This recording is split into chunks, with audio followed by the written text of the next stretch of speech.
ಅಯೋಧ್ಯೆಯಲ್ಲಿ ಶ್ರೀರಾಮ ಮಂದಿರ ಉದ್ಘಾಟನೆ ಹಾಗೂ ಬಾಲರಾಮನ ಪ್ರಾಣ ಪ್ರತಿಷ್ಠಾಪನೆ ಶುಭ ಸಂದರ್ಭದಲ್ಲಿ ಇಂದು ಅಥಣಿಯ ಐಪಿ ರಸ್ತೆಯಲ್ಲಿರುವ ಬಡಾವಣೆಯೊಂದಕ್ಕೆ ಶ್ರೀರಾಮನಗರ ಎಂದು ಶಾಸಕ ಲಕ್ಷ್ಮಣ್ ಸವದಿ ನಾಮಕರಣ ಮಾಡಿದರು. ಈ ಸಂದರ್ಭದಲ್ಲಿ ಬಡಾವಣೆಯಲ್ಲಿರುವ ನೂರಾರು ರಾಮ ಭಕ್ತರು, ಮಹಿಳೆಯರು ಪಾಲ್ಗೊಂಡು ಶ್ರೀರಾಮನ ಭಾವಚಿತ್ರಕ್ಕೆ ಪೂಜೆ ನೆರವೇರಿಸಿ ಭಕ್ತಿಯಿಂದ ಶ್ರೀರಾಮ್ ಜೈ ರಾಮ್ ಜೈ ರಾಮ್ ಶ್ರೀರಾಮ್ ಎಂಬ ನಾಮ ಸ್ಮರಣೆ ಮಾಡಿದರು.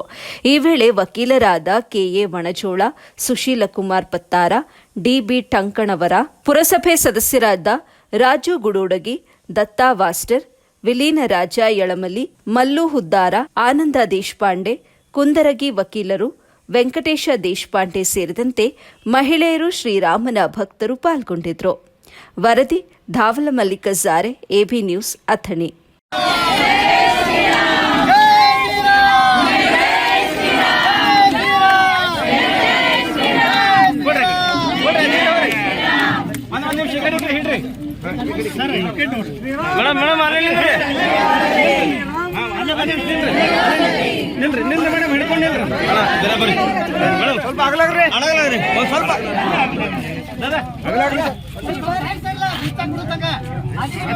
ಸ್ವಲ್ಪ